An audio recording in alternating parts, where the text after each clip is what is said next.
स्वागत है। मेरे सामने एक ओप्पो फाइंड X8 है और आज मैं आपको दिखाऊंगा कि हम अपने संपर्कों को सिम कार्ड से डिवाइस में कैसे कॉपी कर सकते हैं। तो शुरू करने के लिए आपको अपनी स्टैंड अलोन कॉन्टैक्ट्स एप्लीकेशन खोलनी होगी, जैसे कि ये वाली यहाँ है, और फिर ऑर्गेनाइज पर जाइए और मैनेज सिम चुनें।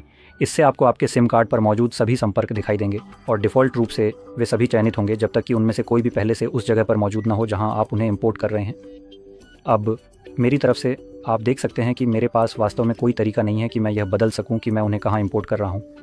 अगर आप उदाहरण के लिए किसी गूगल अकाउंट में लॉगिन हैं तो आपके पास यहीं कहीं एक ड्रॉप डाउन मेनू होगा जो आपको इसे बदलने की अनुमति देगा, जैसे कि अपने फ़ोन, गूगल अकाउंट या अन्य गूगल अकाउंट्स में अगर आपके पास एक से अधिक हैं। अब क्योंकि मेरे पास कोई भी नहीं है, ये विकल्प पूरी तरह से मेरी नज़रों से छुपा हुआ है। अब जाहिर है आप उन कॉन्टैक्ट्स को भी अनचेक कर सकते हैं जिन्हें मैं नहीं चाहता, और जब वे सभी कॉन्टैक्ट्स जिन्हें मैं इंपोर्ट करना चाहता हूं चुन लिए जाते हैं तो मैं इंपोर्ट पर क्लिक कर सकता हूं। फ़ोन मुझसे सबसे बेवकूफ़ी भरा सवाल पूछता है कि क्या मैं इन कॉन्टैक्ट्स को अपने सिम कार्ड से डिलीट करना चाहता हूं। नहीं, मैं नहीं चाहता।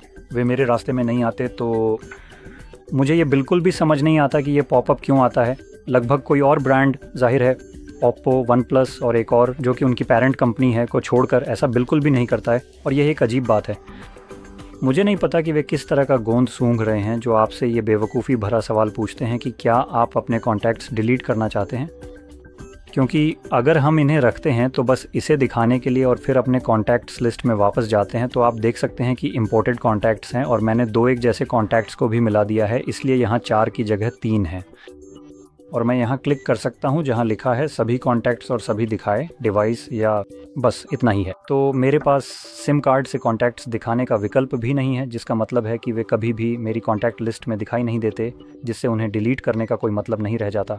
क्योंकि अगर आपके डिवाइस के साथ कभी कुछ हो जाए और आपको अपने फ़ोन नंबर किसी दूसरे डिवाइस पर अस्थायी रूप से एक्सेस करने हों तो आप बस अपना कार्ड निकाल कर किसी और डिवाइस में डाल सकते हैं, जल्दी से नंबर एक्सेस कर सकते हैं और आपका काम हो जाएगा।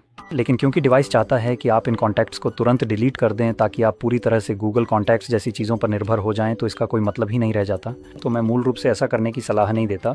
वैसे एक और बात जो मैं बताना चाहता हूँ वो ये है कि आपने अपने कॉन्टैक्ट्स कहाँ इंपोर्ट किए हैं उसके आधार पर आपको डिस्प्ले लोकेशन बदलनी पड़ सकती है, जैसा कि आपने मुझे पहले ही थोड़ा बहुत करते हुए देखा है।